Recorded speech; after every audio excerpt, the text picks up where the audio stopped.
We know you've been waiting for Mavuika, the Pyro Archon, to be added to Genshin Impact, and you might have had the question, what is the best weapon I might have access to put on this character when she is released? What is going on, guys? Welcome back to the channel. Today we're going to be tackling an answer. What's the best weapon you can put on Mavuika? And what's the pros and cons for each one? Let's check this out right now. Obviously, the signature weapon? Let's talk about this thing. 1,000 Blazing Suns is her signature weapon. It's gonna be from her own unique event, 5-star limited gacha pool. And the pros for this thing, it has a really high base attack. It has crit rate as a substat, which is absolutely wonderful. Those are some of the best weapons you can have in Genshin. And then it also has a passive that significantly boosts her damage. It's especially built for her during her Night Soul Blessing state. It's tailored exclusively almost to the point of her kit.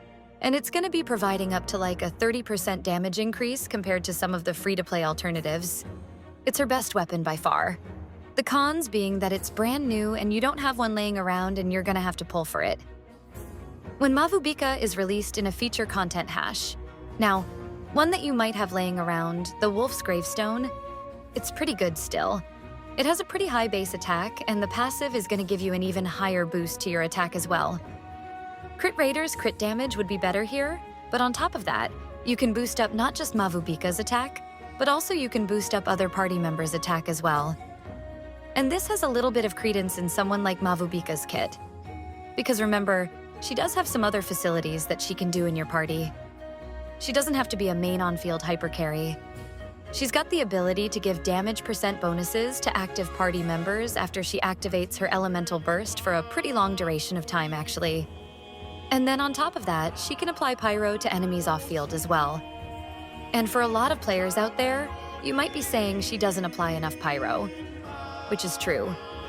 But if you use her in conjunction with a Dendro character like Nahida, you can activate Burning, which allows even someone like Mulalani to get activations of Vaporize on all of the important parts of their rotation. So you can utilize this Wolf's Gravestone laying around.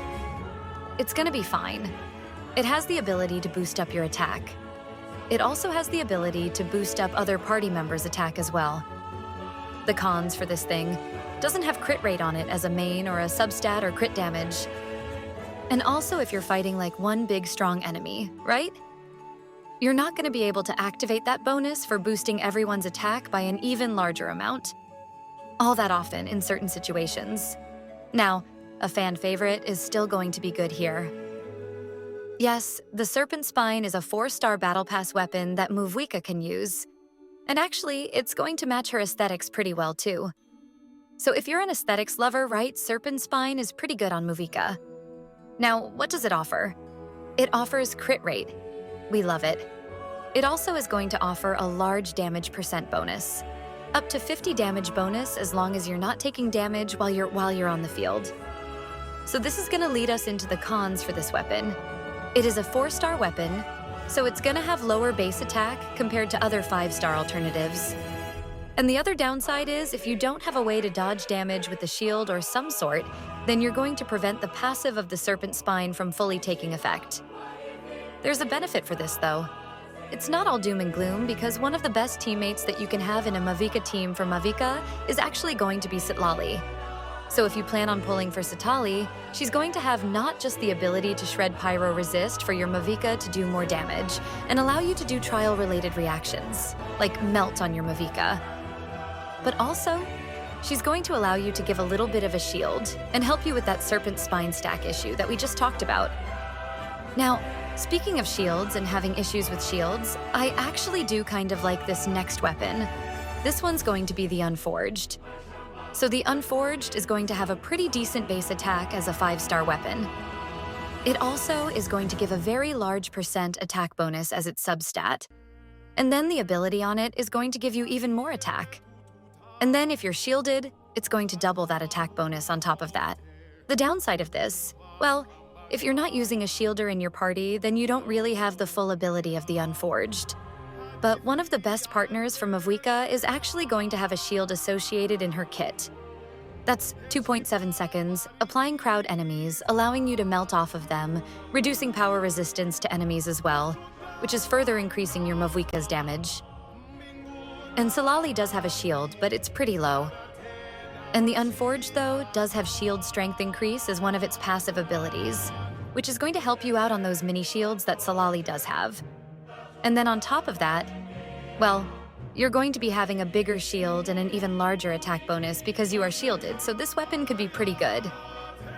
You might finally have something to get a use out of this weapon, and it could be pretty good. Not really all of that copium. Another option that we do want to talk about here because it's a 5-star, but this is sort of like a statistic beacon of the Reed C, pretty decent option here for you. It's got crit rate. We want to talk about crit rate weapons. They're very good. You get bonus attack off of it when your elemental skill does hit opponents.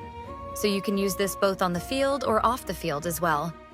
So it's a pretty flexible weapon, and it will give you that all-important, well, crit rate stat. Weapon I've seen some people ask questions about, and I want to put it here at the end of this list of great weapons. Let's talk about Song of Broken Pines, right? It's got attack speed on it, seems pretty cool. Get in there. It's Claymore, Copium, right? This is a Copium weapon. This isn't really going to be that great a lot of movie because damage is going to come from her elemental skill bike form where she's doing charge attacks. We don't care about attack speed there. We don't really care about the damage % bonus that Broken Pines provides for us here. This isn't doing anything for this kit. I don't know why I keep seeing this. On social media platforms and other places. Why can I use Song am I getting memed on when people are asking me about Song of Broken Pines? Mavuika. Is it because it's a blue weapon? It looks super ugly? This is like a loss in every single circumstance. Looks terrible on her. Is terrible on her. Period. Has terrible stats. Doesn't work well with her kit at all.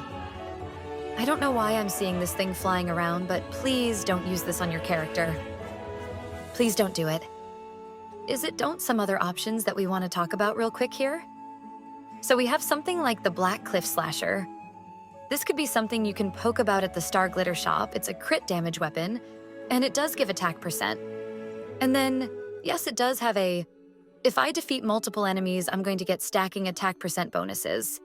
So it does have that same con as some of these other weapons do, fighting a boss. You're not going to get stacks. If you aren't fighting a boss, good weapon for you. At the end of the day, it's still going to be a decent stat stick, though. You can also use something like the Rain Slasher here. I know Elemental Mastery. What are we doing? She doesn't scale off of it. Well, a lot of the teams are going to be putting Mavuika in if she's going to be a main on-field damage dealer. She's going to be doing vaporizes. She's going to be doing melts. So being able to do this with the Rain Slasher on there, it's okay. It's usable. I wouldn't call it particularly amazing, but it's fine.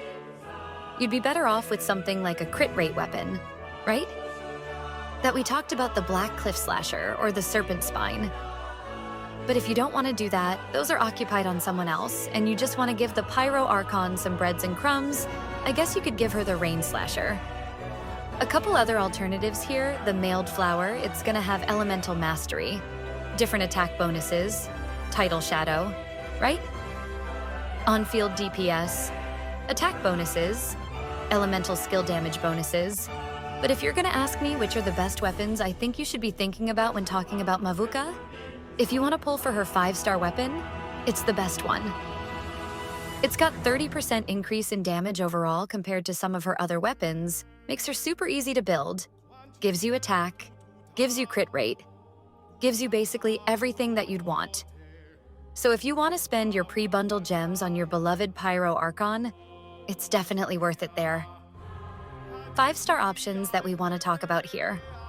Wolf's Gravestone. Could be used here? It's fine. It's not crazy, but it's okay. The Unforged, though, I think in a lot of teams, I would probably use the Unforged over Wolf's Gravestone. There's new characters coming out, right? Hydro characters, cryo characters that aren't necessarily just strictly attack % based, right? Who cares if you're buffing up the Yellen and the Farina's attack as your sub DPS? You don't really care about that. They don't scale off attack. Having access to something like the Unforged, though, you have a shielder in there. It's going to help you prevent that damage. One of her best teammates in the form of Sitlali. is going to have a shield, so you are going to gain benefit off of that, and getting just a large amount of attack percent bonus is pretty good for a character like Mavuika, because she does have a pretty significant source of damage percent bonus for herself as well. So you're going to be able to build her high crit rate, high crit damage. She's going to have a lot of damage percent bonuses. She's going to get a lot of pyro resist shred down from the likes of characters like Zilonin as well as Sitlali in the party. And then just having giant attack bonus from the Unforged actually isn't that copium on her in a good build with a good team. And then we have the longest standing weapon of all time. Yes, the Serpent Spine for a 4-star option. If you buy the Battle Pass just one time and just get one weapon at the start of Genshin, and it was a Serpent Spine, you've probably had a use for it the entirety of your Genshin Impact experience. So that weapon makes very easy to build. Just comes to the downside of, you need to have a shield in your team so you don't lose that big damage bonus that it does have. Let me know what you think about what weapon